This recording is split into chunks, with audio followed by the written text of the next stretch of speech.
Hey, what's up you guys? It's Dorothy and welcome back to my channel. In today's video, we're going to go into chapter 3 of The Game by Lindsay Miller.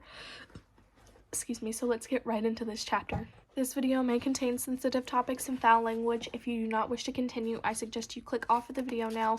You have been warned. Chapter 3. 2 days later, a hush fell over the cafeteria as noon neared, the silence so odd even Miss Jackson, Lincoln's sole security guard, looked up from his crossword. Mr. Jackson, one of all the seniors, Leah could see, at least half were bent over their phones. At exactly noon, she got the message. Hello, Leah Prince. Welcome to Assassins. Your goal is to kill your targets with your team without being seen and survive until only one is left alive. However, as with all good things, there are rules. 1. Kills must have mostly no witnesses. You are an assassin, an enigma wrapped in shadows and trailing mystery. You must be sneaky. All kills must be committed when the target is completely alone and no one except your team members can see you kill your target. If you kill someone who is not alone, the kill will not be legitimate. Also, they'll know you have it out for them. Kills must be made 2. Kills must be made with water guns, and guns may only be filled with water. Any amount of water on clothes or skin is enough to kill the target, so don't go overboard. Don't modify paintballs, and don't aim for the face. We don't want a repeat of 3 years ago. 3. Shields are not allowed, but they must obviously be a shield. Your arm is not a shield. Your backpack is. Self-defense. 4. Self-defense is allowed. If an assassin attempts to kill you and fails, or you notice them first, you may kill them. 5. Do not commit a crime in order to kill your target. You will be arrested or worse, disqualified. 6. The school is a safe zone. No kills can be made on school grounds during school hours, and any that are made will get you disqualified. 7. Do not camp at your house to avoid death. Anyone who refuses to leave their house for more than 3 days in a row will be disqualified. Anyone who makes their parents follow them around for more than 3 days in a row will be disqualified. Do not pay non-players to follow you around. You will be disqualified. The game is about teamwork and survival as much as it is killing. You have your team for a reason. When you kill your target, 8. When you kill your target, email 978-157-912-6247 that you have completed your contract. The council will provide you with a new target by the next midnight. 9. If you were killed and you would like to dispute it, email 978-157-912-6247 at gmail.com with your evidence of a disqualifying kill. The council will decide within a reasonable amount of time. 10. Once there are only 3 assassins remaining, we will inform them of their accomplishment. 11. And the most important rule of all, have fun. 12. We're kidding. Murder is a necessity. Fun is optional. Your team members are Ben Bernard, Jim Hastings, and Devin Diaz. If you don't already have them, phone numbers and addresses are in the student directory. Your first target is Abby Asher. The game begins in 5 hours. Remember, you're someone's target too. Excuse me.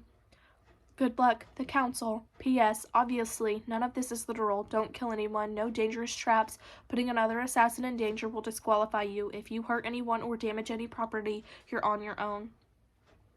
Well, Leah said, laying her face on the plastic lattice table smothered in decades of students' germs. Devin's going to be sad. He can't kill me.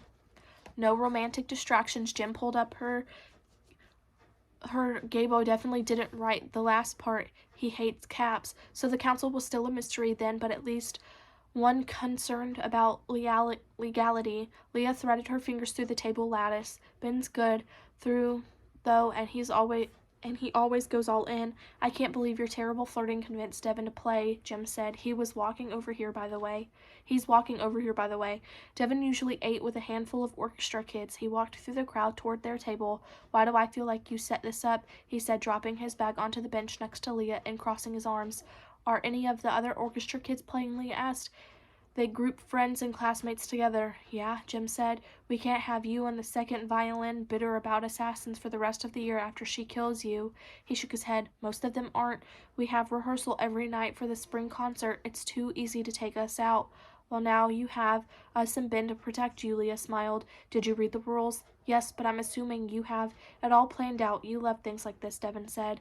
Leah did love things like this. Tabletop games, escape rooms, anything Anything that relied on strategy and not luck, but how did he know that? Do I talk about it too much, Leah asked. She talked about it sometimes. Maybe that was how he knew. No, you smile when you talk about things you like. Devin read over the email again, his nose crinkling. What happened 3 years ago? Someone modded a paintball gun to shoot water balls that would pop on impact. Leah held up her bio notebook and pointed to her labeled sketch of an eye. Mark said the shooter hit a kid in the eye and got disqualified. She said it in a whisper. No one ever got disqualified. To be kicked out of the game was to be the ultimate buzzkill and loser. Getting disqualified meant you had done something bad enough to get removed and put the game in danger of being shut down. Disqualified kids were basically outcasts for the rest of the school year. Leo would die suffering disqualification. The kid who had been hit had deferred his first year of college. Leo's older brother Mark had gotten 3rd place that year, betraying his best friend on the final day. It wasn't an academic achievement, but their parents had still been proud. Their pride only grew when college decisions came in. He'd gotten scholarships and a special dinner. He'd gotten into MIT and been gifted a new car. Leah had gotten 18 years of parents and teachers comparing her to him. She was always Mark's sister. Not this year. This year she'd be better. If they had been proud of him for Assassins, they could be proud of her, even if it was only a game. Your priorities amaze me, Devin said. Why? She asked, raising an eyebrow. The kid could have died, and you're concerned about them still being counted out in the game? He looked at her and smiled. You murdered me in the heartbeat, wouldn't you? Oh, only metaphorically. Leah leaned back against the table. She had teased the smile out of Devin Diaz twice in 3 days. Sure, they had all been about murder, but that counted. I would have made it a fun murder. At least neither of you have to worry about it now, Jim said. Ben usually trains during lunch, so we'll have to talk to him later. Impulsively, Leah uncapped her pen with her mouth and drew her phone number on Devin's hand. Text me after school, she said. I'll send out the plan. Great. He ran his thumb across the ink. Can't wait to win. Leah's skin prickled at the easy way he trusted her. The moment he was out of earshot, Leah grabbed Jim's arm. Was he being sarcastic? I don't think so, Jim said. I've never seen you romantically distracted. This will be fun. This will be perfect. Leah pulled up her schedule of all the seniors' movements when they got to school, their classes, where they ate lunch, when they left, and how and what they did after, and scrolled to Ben's section. He has a 30-minute break between school and practice ends at 4:30 on Fridays. I'll send out the plan then. Think we can get him tomorrow? I've got nothing tonight and tomorrow, and then family brunch Sunday, Jim said. Rusty is ours. Rusty was the old red Saturn Jim shared with their younger sister, and it ran fine but looked rough about 15 years. Jim was the only one with access to a car, though. Good, that'll be safer, Leah said. Leah created a group text for her, Jim, Devin, and Ben. Tomorrow we follow Abby. Jim and I will pick up Ben at 5:45 a.m. and Devin at 6. Be ready. I'll explain the plan. Then, she was taking charge of the team, but someone had to, and if anyone was qualified, it was her. Ben sent back 69 exclamation points. A few minutes later, Devin texted back, You still owe me a water gun, Prince. Blue, green, or yellow. Surprise me. That is the end of chapter 3. I will see you guys in the next video. Bye.